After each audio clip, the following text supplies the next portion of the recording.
Halo, apa kabar semuanya teman-teman? Semoga kita semua dalam keadaan sehat walafiat. Amin ya robbal alamin. Teman-teman, sebelum saya berbicara tentang 3 kosakata, saya ingin berbicara tentang 2 lagu nasional yang ada di Indonesia. Lagu pertama yang berjudul Halu Halu Bandung. Lagu Halu Halu Bandung ini adalah lagu perjuangan rakyat Jawa Barat, khususnya di Bandung, di mana mereka rela membakar bangunan yang ada di Bandung, terutama di Bandung Selatan, sebagai tanda perlawanan atas masuknya tentara sekutu yang dimotori oleh Inggris tapi didompleng oleh Belanda. Lagu-lagu perjuangan nasional ini sudah kita pelajari, sudah kita nyanyikan sejak SD, sejak sekolah dasar. Sehingga ketika lagu ini diperdengarkan, maka rakyat Indonesia sudah mengenal luar dalam dari lagu perjuangan nasional ini. Jadi sangat bisa dimengerti ketika ada sebuah lagu yang iramanya persis 100% sama dengan Halu Halu Bandung, rakyat Indonesia yang pertama kali bereaksi mengatakan bahwa lagu ini sama dengan Halu Halu Bandung. Lagu itu adalah yang disebut Hello Kuala Lumpur. Kemudian lagu perjuangan nasional kedua adalah lagu yang berjudul Tanah Air. Lagu ini diciptakan oleh Ibu Sud. Ibu Sud adalah orang yang menciptakan lagu anak-anak yang berjudul Naik Delman. Mungkin teman-teman sudah melihat video saya sebelumnya berbicara tentang nama-nama kereta kuda yang ada di Indonesia, termasuk Delman. Yang menarik lagi adalah seperti ini teman-teman. Latar belakang penciptaan lagu Tanah Air oleh Ibu Sud ini disebabkan rasa kesal dan rasa marahnya Ibu Sud, yang saat itu beliau berprofesi sebagai guru di sekolah Belanda, di mana anak-anak Indonesia yang mempunyai kesempatan bersekolah di sekolah tersebut menyanyikan lagu yang memuji-muji Belanda, sehingga Ibu Sud menciptakan lagu yang berjudul Tanah Air. Lagu yang berjudul Tanah Air ini juga sekarang sering dinyanyikan oleh supporter sepak bola setelah mereka menyaksikan pertandingan sepak bola timnas Indonesia. Tanah air, ku tidak kulupakan, kan ku kenang sepanjang hidupku. Jujur ya teman-teman, saya kalau menyanyikan lagu ini, saya nggak pernah selesai itu lagunya. Kenapa? Saya pasti akan tercekat di tengah-tengah. Ya, nggak bisa mengontrol emosi saya. Baik teman-teman, kosakata apa yang ingin saya bicarakan hari ini? Kosakata pertama yang ingin saya bicarakan hari ini adalah kosakata getun. Kosakata getun adalah kosakata bahasa Jawa yang sudah masuk di dalam Kamus Besar Bahasa Indonesia, yang artinya menyesal atau kecewa. Kemudian seperti biasa, apakah ada kosakata getun di dalam Kamus Melayu Malaysia terbitan Dewan Bahasa dan Pustaka? Terdapat kosakata getun di dalam Kamus Melayu Malaysia, dan di sana dituliskan itu sebagai kosakata pinjaman bahasa Jakarta. Jangan tanya saya kenapa itu bisa menjadi kosakata pinjaman bahasa Jakarta. Dan di Kamus Melayu Malaysia disebutkan bahwa getun itu adalah sinonim dengan gegetun. Dan arti dari kosakata getun atau gegetun adalah hairan atau kecewa. Apakah Kamus Melayu Malaysia ingin menyatakan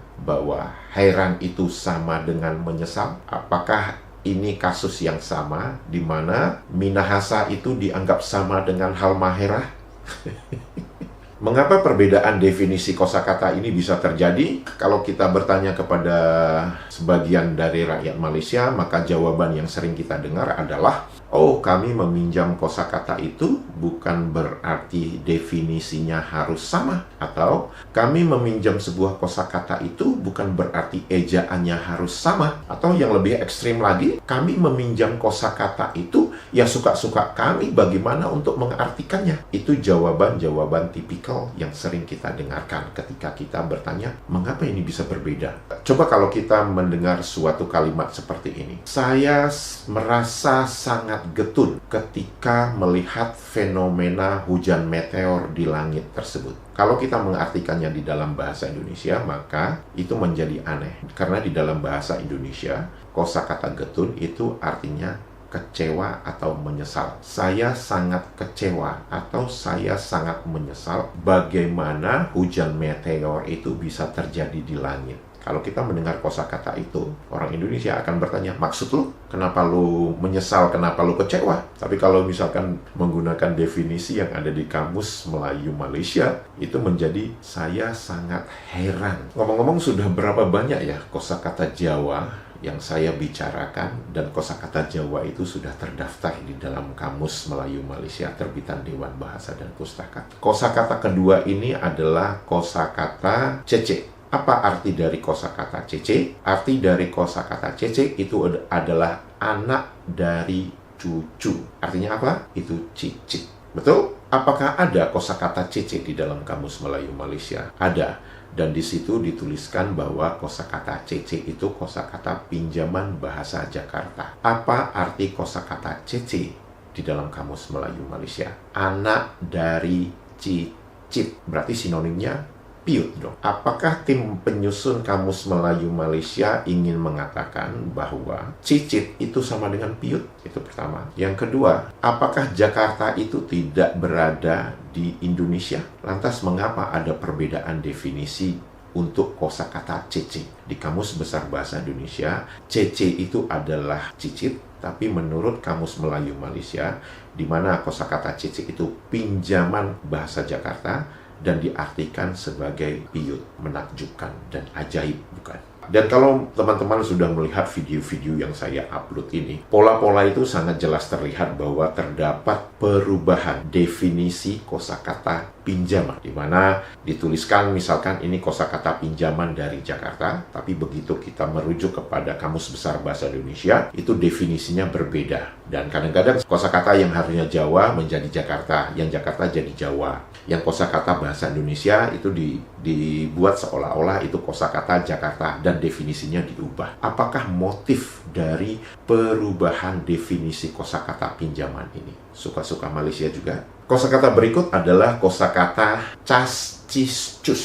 Kosakata casciscus menurut Kamus Besar Bahasa Indonesia itu adalah banyak cakap atau pintar berbahasa asing. Kemudian di Indonesia, dalam bahasa yang tidak formal, ada yang disebut cascus. Cascus sendiri di dalam arti secara populernya itu adalah cepetan, buruan. Jadi misalkan, yuk cacus aja yuk, ayo cacus gitu. Jadi berarti itu buruan, ayo cepetan gitu. Hurry dalam bahasa Inggris ya mungkin. Ada kosakata cacus di dalam Kamus Melayu Malaysia dan artinya apa? Banyak cakap. Dan di situ dituliskan sebagai kosakata natif. Pertanyaan saya, apakah definisi kosakata cascus di dalam Kamus Melayu Malaysia sama dengan definisi kosakata casciscus di Kamus Besar Bahasa Indonesia, di mana tertulis itu banyak cakap? Silahkan dijawab dengan jujur.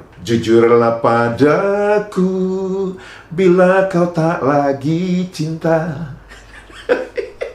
Mengapa bisa di Indonesia jelas-jelas tertulisnya casciscus itu banyak cakap, tapi di Malaysia dituliskan cascus dan artinya banyak cakap? Suka-suka atau disesuaikan dengan lidah orang Malaysia juga. Itu jawaban-jawaban klise yang sering kita dengar selama dari netizen Malaysia kan. Apakah kosakata getun? Apakah kosakata cece? Apakah kosakata cascus digunakan di Malaysia? Saya nggak yakin. Saya nggak pernah melihat orang Malaysia menggunakan kosakata-kosakata tersebut.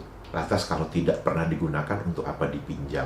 Bahkan kosakata cascus itu dituliskan sebagai kosakata natif. Natifnya dari mana? Kalau kosakata itu tidak pernah digunakan, memang sungguh ajaib dan mengasihkan. Tetap sehat, tetap semangat. Dadah!